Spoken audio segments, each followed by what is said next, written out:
Assalamualaikum warahmatullahi wabarakatuh. Salam sejahtera untuk kita semua.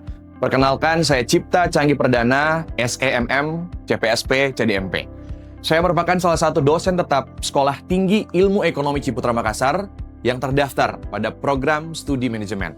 Dosen koordinator dan pengampu mata kuliah wajib pemasaran digital di semester 4 dengan bobot mata kuliah 3 SKS. Video ini dibuat untuk memenuhi persyaratan sertifikasi dosen pada tahun 2026, yaitu pernyataan diri dosen dalam unjuk kerja Tridharma Perguruan Tinggi atau PDD UKTPT untuk aspek kinerja pengajaran. Di kesempatan ini, izinkan saya untuk menjelaskan salah satu mata kuliah yang saya koordinatori sekaligus menjadi dosen pengampu, yaitu mata kuliah wajib pemasaran digital dengan kode MAN 01103-403 dan bobot 3 SKS. Mata kuliah ini membekali mahasiswa dengan pemahaman dan keterampilan dalam merancang, menerapkan, serta mengevaluasi strategi pemasaran berbasis digital. Dalam mata kuliah ini, mahasiswa mempelajari konsep dasar digital marketing, optimasi media sosial, perencanaan konten, social commerce, serta analisis metrik digital seperti engagement, traffic, dan conversion rate. Melalui pendekatan berbasis proyek, mahasiswa dilatih untuk membaca tren pasar, memahami target audiens, menyusun strategi pemasaran yang relevan, dan mengelola aktivitas digital marketing secara aktif. Dengan demikian, mata kuliah ini diharapkan mampu mengembangkan kemampuan analitis, kreatif, dan strategis, sehingga mahasiswa siap untuk menghadapi dinamika pemasaran digital modern.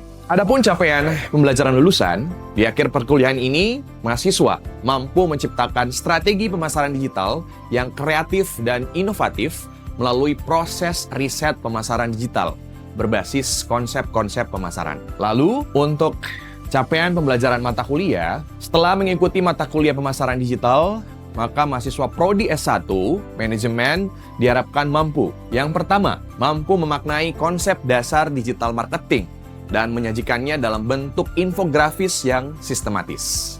Yang kedua, mahasiswa mampu mengaplikasikan aktivasi pemasaran digital UMKM selama 7 hari sesuai dengan tujuan pemasaran. Yang ketiga, mahasiswa mampu menganalisis strategi social commerce dan mengembangkan toko online di platform social commerce. Yang keempat, mahasiswa mampu mengevaluasi strategi social commerce dan melaksanakan aktivitas pemasaran secara online selama 7 hari secara terstruktur. Referensi buku yang saya gunakan, yang pertama adalah Digital Marketing Strategy, Implementation and Practice, karya Dave Chaffee, Fiona Ellis Chadwick, yang rilis di tahun 2022. Kemudian untuk referensi yang kedua adalah buku yang saya tulis sendiri bersama dengan rekan-rekan dosen berjudul Digital Marketing, Strategi dan Inovasi Pemasaran Digital yang ditulis oleh saya sendiri bersama rekan-rekan dosen di UC Makassar di tahun 2025. Kemudian yang selanjutnya untuk sistem pembelajaran, mahasiswa akan melakukan pembelajaran secara sinkronus, tatap muka di kelas. Kemudian yang kedua adalah asinkronus melalui Learning Management System Ciputra.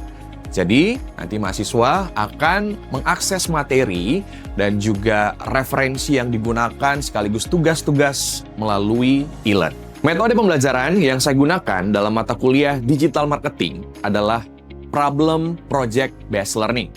Mahasiswa tidak hanya menerima materi melalui kuliah interaktif, tetapi juga terlibat dalam tanya-jawab, diskusi berbasis studi kasus, serta proyek nyata. Dalam prosesnya, mahasiswa diminta merancang strategi digital marketing, melakukan aktivasi pemasaran digital UMKM, mengembangkan toko online atau social commerce, serta mengevaluasi hasilnya berdasarkan data performa digital. Dengan metode ini, diharapkan mahasiswa belajar memahami konsep sekaligus mempraktekkannya secara langsung dalam konteks bisnis yang nyata. Sistem penilaian dalam mata kuliah digital marketing dilakukan secara bertahap melalui 4 komponen utama. Pada modul pertama, mahasiswa dinilai melalui penyusunan infografis dan presentasi berbasis digital marketing Canvas V2. Pada modul kedua, mahasiswa melakukan aktivasi pemasaran digital UMKM selama 7 hari dan mendokumentasikan performanya dalam spreadsheet. Pada modul ketiga, mahasiswa mengembangkan toko online pada platform social commerce atau marketplace. Dan selanjutnya, pada modul keempat, mahasiswa mengimplementasikan dan mengevaluasi aktivasi atau aktivitas social commerce selama 7 hari berdasarkan data performa digital. Masing-masing komponen memiliki bobot 25%, sehingga penilaian tidak hanya mengukur pemahaman konsep, tetapi juga keterampilan praktek, kreativitas, konsistensi, kemampuan analisis, dan evaluasi berbasis data. Demikian penjelasan singkat mengenai deskripsi dan informasi umum mata kuliah Digital Marketing pada program Studi Manajemen Sekolah Tinggi Ilmu Ekonomi Ciputra Makassar. Selanjutnya, mari kita melihat proses pembelajaran pada mata kuliah Digital Marketing, khususnya pada pertemuan ketiga, di mana kami akan membahas terkait social media planning. Untuk itu, selamat menyaksikan. Selamat pagi, teman-teman. Baik, hari ini kita masuk ke minggu ketiga untuk membahas materi social media planning atau perencanaan sosial media. Sebelum kita masuk lebih jauh membahas keseluruhan materi, saya mau tanya dulu nih ke teman-teman. Siapa di sini yang suka bikin konten di sosial media? Entah itu Instagram, TikTok, atau Facebook misalnya, ada yang masih pakai? Suka, Dit? Oke, sekarang pertanyaannya. Kalau bikin konten, mikirin nggak kira-kira tujuan kontennya buat apa, terus marketing funnelnya di mana, abis itu tone of voice-nya gimana, gaya captionnya, gaya komunikasinya gimana, mikir nggak soal itu? Enggak? Oke, nah itulah yang akan kita bahas ya, seberapa pentingnya kita memiliki perencanaan sosial media. Karena sekarang sosial media udah banyak dipakai sama bukan cuman saya saja, tapi kalian pasti ya sebagai digital native Gen Z. Udah kesehariannya pasti pakai sosial media. Misalnya mau cari informasi soal skincare, atau misalnya mau beli produk handphone. Pakai sosial media nggak buat cari infonya? Pakai. Oke, nah jadi karena di keseharian kita setiap hari menggunakan sosial media, bukan hanya untuk bertemu dengan teman lain di sosial media, tapi juga mencari informasi sudah menggunakan sosial media. Sehingga penting sekali kita membahas bagaimana kita bisa mengoptimalkan sosial media untuk membantu promosi brand kita, ya. Nah, ini goals untuk materi ini. Jadi harapannya adalah setelah membahas materi ini, teman-teman nanti bisa memahami apa sebenarnya arti dari social media planning. Paham konsepnya, terus paham seberapa penting. Habis itu juga bisa mengidentifikasi dari sosial media goals-nya atau tujuan sosial medianya berdasarkan marketing funnel. Jadi lihat apakah kita baru ada di tahap awareness, atau misalnya kita udah di consideration, atau misalnya udah di conversion, atau di loyalty, atau di advocacy. Dan yang terakhir juga adalah menganalisa sosial media konten berbasis dari funnel stage-nya dan juga dari engagement yang dihasilkan. Berapa jumlah views, berapa jumlah likes, berapa jumlah komen. Nah, jadi setelah melihat semua reportnya, itu akan membantu kita untuk menganalisa kira-kira konten selanjutnya formatnya harus seperti apa. Gitu ya. Nah, ada yang pernah lihat ini? Marketing funnel? Belum? Oke. Nah, jadi kalau kita lihat bentuknya seperti corong ya. Di atas bentuknya besar, kemudian semakin turun mengkerucut. Nah, jadi kita bisa lihat apakah kita berada di tahap produk kita baru dikenalkan di awareness, atau misalnya orang-orang sudah tahu produk kita. Jadinya ada di tahap dia sedang mempertimbangkan pilih produk yang mana, gitu ya. Atau misalnya orang-orang sudah mau beli produk kita sehingga sudah berada di conversion. Lalu setelah beli baru ke loyalty. Apakah akan beli lagi? Kemudian yang terakhir adalah apakah akan merekomendasikan produk kita biar lebih mudah gini. Jadi kita coba ya untuk bisa mengerti atau paham soal funnel marketing ini. Kalau saya bilang awareness, berarti teman-teman bilangnya kenal. Nah, coba kalau awareness apa? Kenal. Kalau consideration, mempertimbangkan. Coba consideration? Oke, kalau conversion beli. Coba conversion? Beli. Kalau loyalty? Apa? Setia, oke. Balik lagi juga bisa. Kalau advocacy? Menyarankan atau merekomendasikan. Oke, sekarang pertanyaannya. Misalnya, saya punya produk. Produknya ini adalah produk sabun. Nah, produk sabun ini itu sudah dikenal sama masyarakat. Nah, terus saya berpromosi dengan memasukkan kata diskon. Beli satu, gratis satu. Kira-kira ada di funnel mana atau di tahap mana? Produknya sabun, udah dikenal sama masyarakat luas. Terus saya bikin promonya, kasih diskon, beli satu, gratis satu. Kira-kira ada di funnel mana? Oke, ada yang bilang di consideration, ada yang lain? Apa? Ada yang bilang conversion? Tadi dia udah pakai beli satu, gratis satu. Ayo, buruan beli. Nah, itu kira-kira masuk di mana?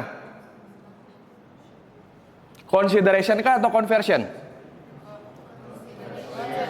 Oke, ada yang bilang consideration. Yang bilang conversion siapa? Satu orang. Berarti satu orang aja yang betul ya. Jadi, kalau misalnya sudah menggunakan kata diskon, ada promo, ada potongan harga, itu berarti sudah masuk di conversion. Ya. Jadi sudah meminta orang-orang untuk melakukan pembelian, ya, atau istilah kerennya CTA, call to action. Jadi mendorong orang untuk melakukan pembelian. Saya mau bertanya, Pak. Ya, oke.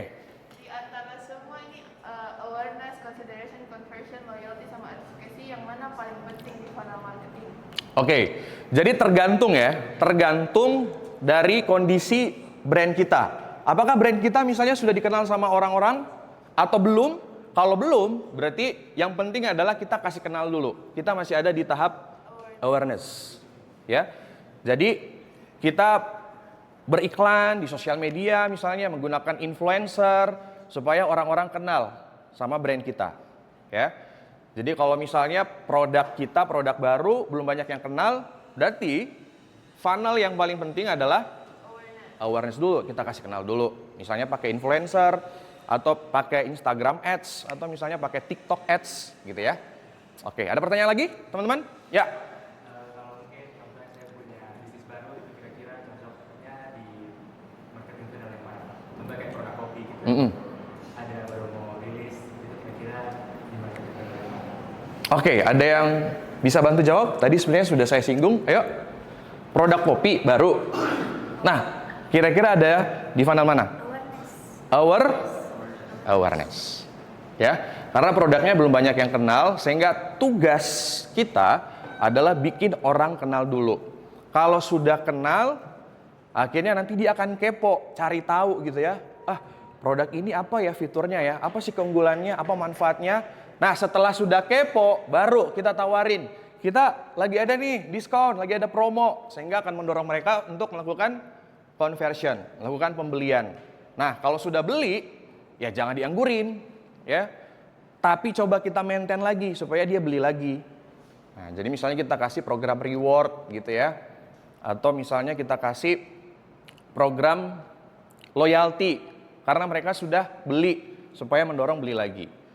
Nah, baru akhirnya sampai di tahap advocacy. Jadi kalau kita lihat, ternyata dari 1.000 orang yang tahu soal produk kita, tidak semuanya pasti akan beli. Bisa jadi dari 100 orang yang tahu produk kita, akhirnya yang beli hanya 50 aja. Terus kalau udah beli, nah yang jadi customer loyal ternyata enggak semuanya gitu ya. Makanya semakin mengkerucut ya. Oke.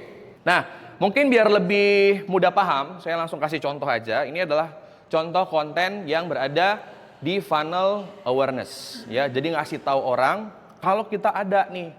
Nah, jadi kita bisa bikin konten yang engaging. Terus juga bisa menggunakan iklan yang berbayar. Nah, kemudian juga kolaborasi sama influencer. Lalu juga kalau bikin konten bisa menggunakan hashtag-hashtag yang relevan. Nah, ini contoh konten-konten yang dibuat ketika kita berada di funnel awareness, ya, ngasih tahu orang-orang kalau kita ada. Misalnya contoh, teman-teman baru bikin cafe shop gitu ya. Nah, terus bikin kontennya hidden cafe shop di Makassar. Nah, atau misalnya, wah ternyata ada tempat sekeren ini ya di Makassar. Nah, misalnya kayak gitu. Nah, itu contoh konten berada di tahap awareness. Nah, kemudian yang berikutnya di consideration. Jadi mereka udah tahu nih soal produk kita. Nah, sekarang kita akan coba untuk mengedukasi mereka. Kenapa sih produk kita lebih baik dibandingkan produk yang lain? Kenapa mereka harus memilih produk kita gitu ya? Karena udah tahu belum tentu beli. Nah, jadi kita harus memastikan bahwa setelah mereka udah tahu, gimana caranya supaya tidak berhenti aja di udah tahu, tapi mempertimbangkan untuk membeli. Nah, ini contoh kontennya ya. Nah, misalnya dari bibit, hari Senin waktunya sesi tanya bibit. Nah, jadi mereka bikin konten untuk membantu orang-orang supaya lebih tahu soal bibit. Nah, makanya bikin kontennya hari Senin waktunya sesi tanya bibit. Nah, terus yang ini, kamu bisa nanya soal aplikasi bibit, reksadana, perencanaan keuangan. Nah, terus juga ini contoh ya, dari Pons Indonesia, mereka bikin konten yang masuk ke dalam funnel consideration. Di umur berapa? Lu tahu kalau pakai facial foam itu cukup sebesar koin aja. Nah, jadi nggak ada tuh yang dia bikin kontennya, ayo beli sekarang, lagi ada potongan harga. Ayo beli sekarang, lagi ada diskon. Karena itu masuk di mana? Di conversion. Nah, kalau konten conversion, ini contohnya ya. Nah, baru tuh ada angka-angka. Produk atasi jerawat, hemat 50%. Terus promo 10-10, beli 3 hanya 50.000. Nah, jadi baru memuat gitu ya, promo, diskon, harga. Karena mereka ingin mendorong orang-orang untuk melakukan pembelian. Nah, kemudian setelah orang-orang sudah beli gitu ya, jangan dianggurin. Tapi kita coba untuk mengajak mereka tidak hanya beli sekali, tapi bisa beli lagi. Nah, contohnya seperti apa? Nah, ini.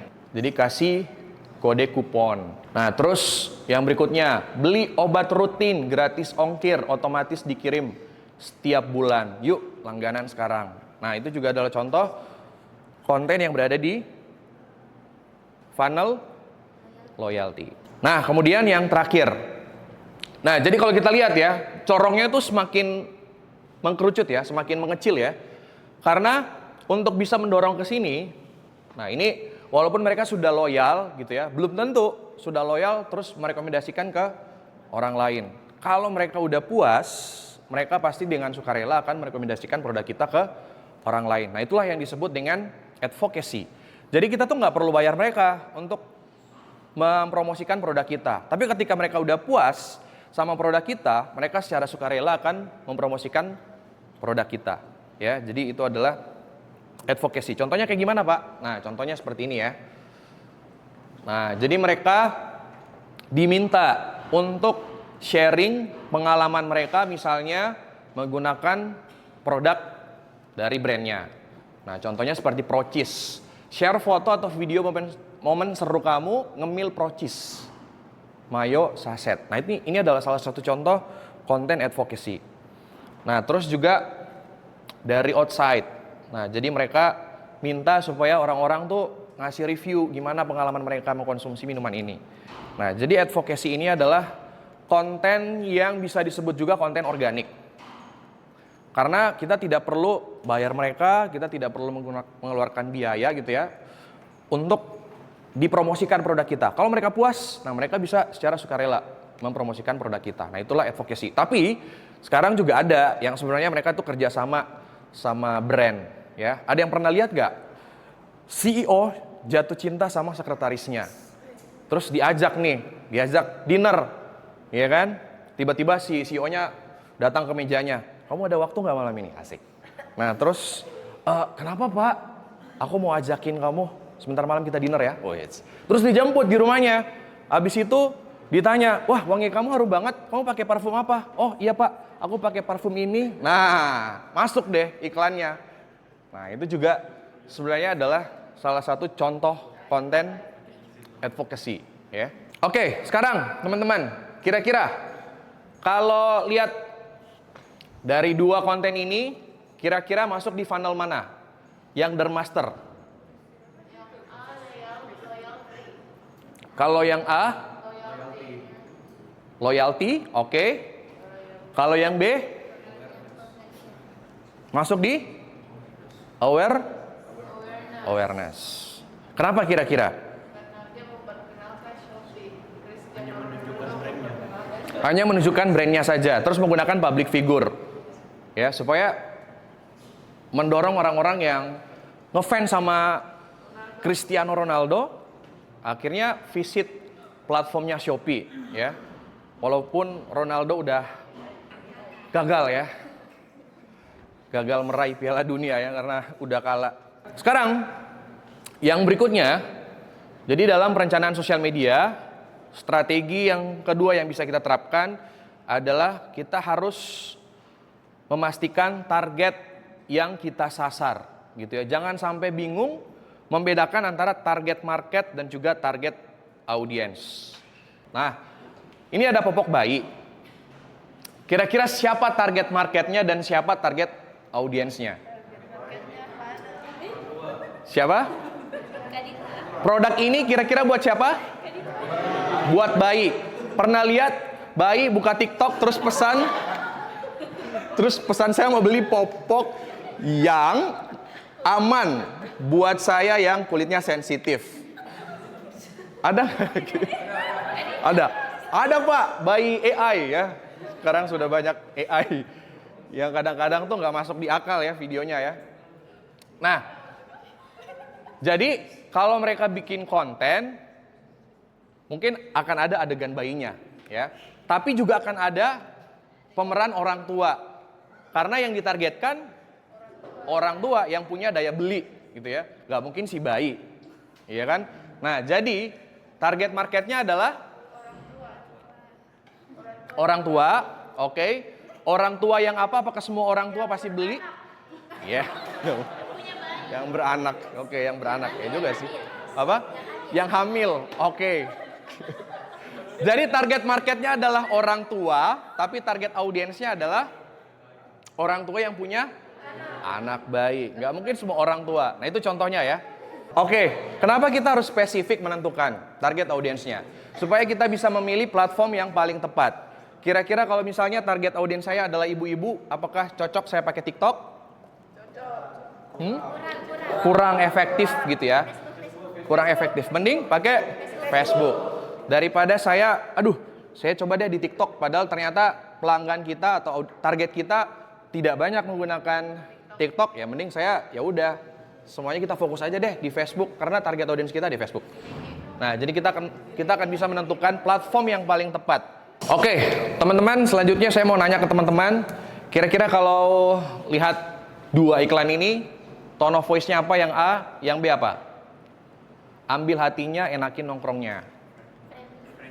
Friendly, oke, friendly, ya betul ya. Jangan ragu-ragu sama jawabannya ya. Terus kalau yang B, nggak usah kebanyakan mikir, jalan aja. Kalau jatuh tinggal bangun lagi. Apa? Inspirational. Oke, yang terakhir teman-teman, ini singkat aja ya. Jadi di step terakhir, nah kita juga harus paham ya soal algoritma.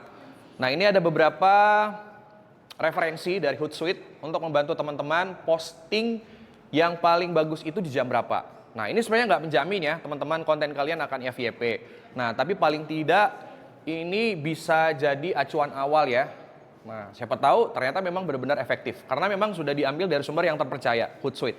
Untuk Instagram, jadi teman-teman bisa posting di hari Senin katanya yang paling oke harinya jam 3 sampai jam 9. Terus di hari Selasa jam 5 ke jam 8 ya. Jam 5 pagi ke jam 8, terus jam 3 siang sampai jam 7 malam. Dan yang terakhir adalah di hari Kamis, jam 5 ke jam 7. Ya, jam 5 sore ke jam 7 malam. Ini untuk Facebook. Nanti bisa dilihat juga di e-learn, teman-teman. Materinya ada di e-learn, jadi silakan bisa diakses di e-learn. Ini untuk Threads ya, untuk X. Habis itu untuk TikTok. Oke, teman-teman, itu materi kita untuk pertemuan hari ini. Dan kita ada tugas, silahkan teman-teman kerjakan nanti tugasnya. Tugasnya adalah teman-teman nanti akan menjadi social media marketer di brand bernama ucmshop.id. Nah, nanti teman-teman akan diminta cari konten, referensi untuk yang kontennya ada di funnel awareness, terus di conversion, loyalty, dan juga advocacy. Oke, teman-teman. Nanti jangan lupa tuliskan juga engagement dari kontennya ya, berapa jumlah views-nya, berapa jumlah likes, ya, berapa jumlah share-nya juga, ya. Oke, ada yang nanya? Kapan deadline? Deadline-nya mau berapa lama, teman-teman? 3 minggu. Kelamaan 3 minggu ya. Kelamaan 3 minggu, jangan 3 minggu lah ya. Biasanya 1 minggu, Pak Cipta kasih waktu 2 minggu ya. Jadi silakan disampaikan. Oke, teman-teman. Saya rasa cukup sampai di sini pertemuannya. Kalau nanti mau baca-baca materinya silakan bisa diakses di e-learn. Kalau ada pertanyaan nanti silakan boleh japri atau ke ruangan juga boleh atau di grup juga boleh, teman-teman ya. Terima kasih, selamat pagi semuanya. Demikian tadi video pengajaran saya pada mata kuliah digital marketing. Dan melalui kesempatan ini saya juga ingin mengucapkan terima kasih pada tim penilai dan panitia sertifikasi dosen tahun 2026 atas kesempatan dan penilaian yang telah diberikan. Dan juga terkhusus saya mengucapkan terima kasih kepada Direktorat Kementerian Pendidikan Tinggi, Sains dan Teknologi Republik Indonesia atas pelaksanaan sertifikasi dosen untuk tahun 2026 ini.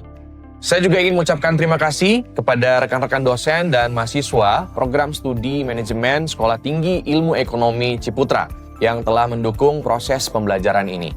Mohon maaf atas segala kekurangan. Semoga video ini bisa memberikan gambaran tentang mata kuliah digital marketing dan bisa memberikan manfaat untuk kita semua. Saya akhiri, wassalamualaikum warahmatullahi wabarakatuh. Salam entrepreneur.